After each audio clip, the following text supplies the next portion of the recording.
Okay, so we're just going to try to look in a very basic sense as to kind of why a whole exists or what it is. So h of x had that matching factor in the numerator and denominator, and it was x minus 3. And we saw that there wasn't an x-intercept at that point, but there also wasn't a vertical asymptote at that point. So if you look at those two separately, that's what we should expect, being in the top of the fraction or the bottom, but now like neither is happening. So so we're looking at point number 1 here.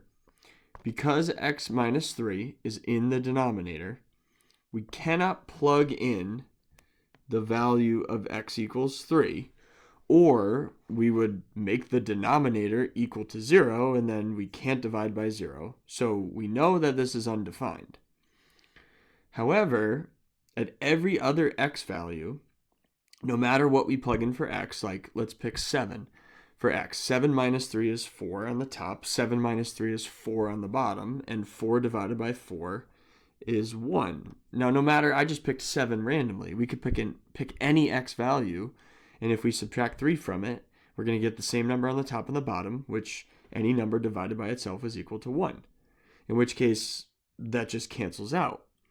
So combining these two results, we arrive at the conclusion that basically, since this cancels itself out, the x minus 3, we're really only looking at the simpler function with that canceled out by itself.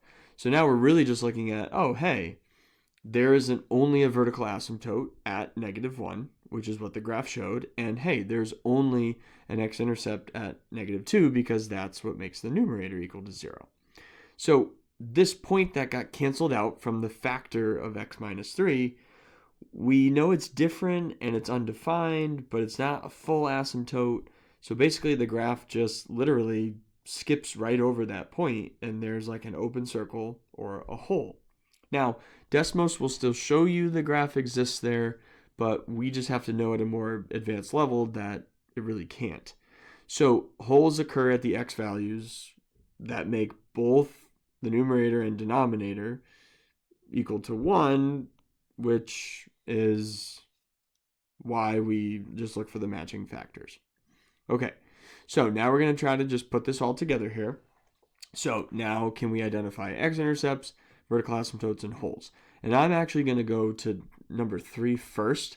I'm just going to look for holes right away. So if I see that matching factor on the top and the bottom, I know that I have a hole at the coordinate of, there's a hole at x equals -4, wherever that occurs on the graph.